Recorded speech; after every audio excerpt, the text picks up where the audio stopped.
പഹൽഗാമിൽ പാകിസ്ഥാൻ തീവ്രവാദികളെ വിട്ട് ഭാരതീയരെയും അതോടൊപ്പം തന്നെ വിദേശികളെയും മതം ചോദിച്ച് കൊന്ന ഒരു സംഭവം ഉണ്ടായി. ഗോളടിക്കൂ, ഫുട്ബോൾ സമ്മാനമായി നേടൂ. LED ടിവികൾക്ക് 70% വരെ ഡിസ്കൗണ്ട്. ആഘോഷിക്കൂ ഈ ഫുട്ബോൾ വേൾഡ് കപ്പ് ഗോപുനന്ദിലെ G-Martനൊപ്പം. അതിൽ പാകിസ്ഥാൻ വിചാരിച്ചത് കോൺഗ്രസ് ഭരിച്ച സമയത്തുള്ള ഭാരതമാണ് ഇപ്പോൾ, അതുകൊണ്ട് തന്നെ തിരിച്ചടിയൊന്നും ഉണ്ടാകില്ല, എന്തുകൊണ്ട് നിങ്ങൾ നമ്മളെ ആക്രമിച്ചു, അതിനുള്ള കാരണം എന്താണെന്നൊക്കെ ചോദിച്ചുകൊണ്ട് പാകിസ്ഥാൻ വിചാരിക്കുന്നത് ഇന്ത്യയുടെ ആഭ്യന്തര മന്ത്രാലയത്തിൽ നിന്നും അതോടൊപ്പം തന്നെ പ്രധാനമന്ത്രിയുടെ ഓഫീസിൽ നിന്നൊക്കെ ഒരു കത്തുകൾ പാകിസ്ഥാനിലേക്ക് എത്തുമെന്നാണ് അവർ കരുതിയത്. പക്ഷേ ഒരിക്കലും പാകിസ്ഥാൻ സ്വപ്നത്തിൽ പോലും വിചാരിച്ചിട്ടുണ്ടായിരുന്നില്ല ഇന്ത്യ പാകിസ്ഥാന്റെ LOC ക്രോസ് ചെയ്തുകൊണ്ട് അവിടുത്തെ തീവ്രവാദ ക്യാമ്പുകളെല്ലാം അടിച്ച് തകർക്കും, അവരുടെ തീവ്രവാദ സ്കൂളുകളും നഴ്സറികളും ഒക്കെ അടിച്ച് തകർക്കുമെന്ന് ഇന്ത്യയുടെ ഒരു നിർണായകമായ നീക്കമുണ്ടാകുമെന്ന് പാകിസ്ഥാൻ സ്വപ്നത്തിൽ പോലും വിചാരിച്ചിട്ടുണ്ടായിരുന്നില്ല.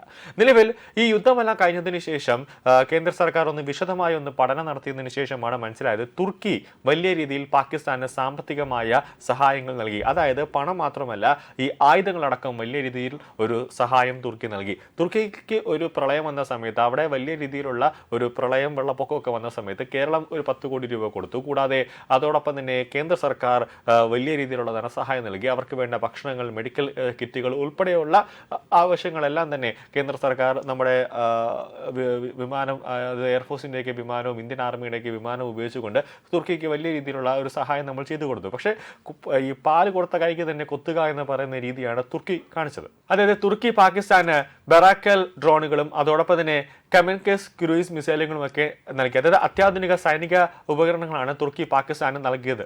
കൂടാതെ പാക് നാവികസേനയെ ആധുനികവൽക്കരിക്കാനും അതോടൊപ്പം തന്നെ യുദ്ധക്കപ്പൽ നിർമ്മിക്കാനും ഒക്കെ തുർക്കി പാകിസ്ഥാന് വലിയ രീതിയിലുള്ള സഹായം നൽകി. കൂടാതെ തുർക്കിയിൽ നടക്കുന്ന ഏത് തരത്തിലുള്ള സിനിമകൾ അതോടൊപ്പം തന്നെ സീരിയലുകളെല്ലാം പാകിസ്ഥാനിൽ വലിയ തരത്തിലുള്ള ഹിറ്റായി മാറുന്നു. അതായത് പാകിസ്ഥാനിലെ ജനങ്ങൾ തുർക്കിയിലുള്ള ഏത് സീരിയലുകളായിരുന്നാലും അവിടുത്തെ സിനിമകളായിരുന്നാലും അവിടുത്തെ എന്ത് റിയാലിറ്റി പ്രോഗ്രാം ആയാലും തുർക്കിയിൽ നടക്കുന്ന എന്തും അത് പാകിസ്ഥാൻ വലിയ രീതിയിലേക്ക് ഒരു പ്രാധാന്യം നൽകുന്നു. അങ്ങനെ കൈ മെയ് മറന്ന് പാകിസ്ഥാനും തുർക്കിയും കൂടെ ഒരു സഹോദരനെ പോലെ കഴിഞ്ഞിരുന്നു എന്നത് ഇന്ത്യക്ക് പിന്നെയാണ് മനസ്സിലായത്.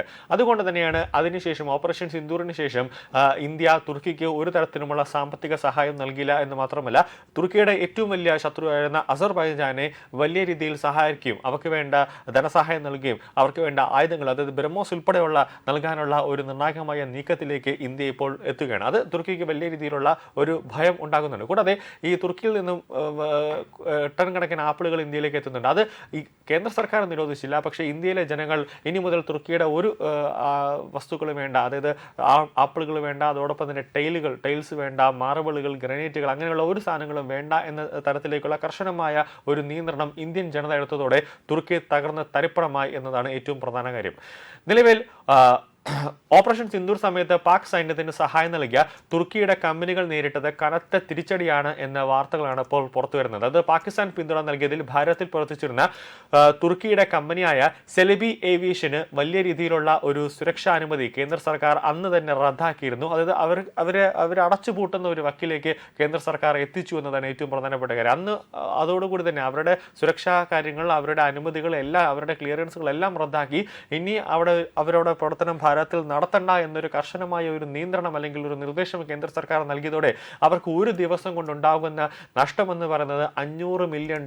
അതായത് 47,12,425 രൂപയുടെ നഷ്ടമാണ് ആ കമ്പനിക്ക് ഓരോ ദിവസവും സംഭവിച്ചുകൊണ്ടിരിക്കുന്നത്. അത് ഇപ്പോൾ ഉറപ്പിച്ചു പറഞ്ഞു, നമുക്ക് ഇത്രയേറെ നഷ്ടം ഓരോ ദിവസവും ഉണ്ടാകുന്നുവെന്ന് കമ്പനിയുടെ ചെയർപേഴ്സണായ കാനൽ സെലിബിയോഗയാണ് ഇപ്പോൾ പറഞ്ഞിട്ടുള്ളത്. പഹൽഗാം ഭീകരാക്രമണത്തിലെ ഭാരതത്തിന്റെ തിരിച്ചടിയായിരുന്നു ഓപ്പറേഷൻ സിന്ദൂർ. തുർക്കി ഇതിൽ ഭാരതത്തിനെതിരെ രംഗത്തെത്തുകയും പാകിസ്ഥാന്റെ സൈനിക സഹായങ്ങൾ നൽകുകയും ചെയ്തിരുന്നു. ഈ സാഹചര്യത്തിലാണ് ടർക്കിഷ് കമ്പനികളുമായുള്ള സഹകരണം ഭാരതം പൂർണ്ണമായി തന്നെ റദ്ദാക്കിയത്. രാജ്യത്തെ ഗ്രൗണ്ട് ഹാൻഡലിംഗ് രംഗത്തെ പ്രമുഖ കമ്പനിയായിരുന്നു സെലബി.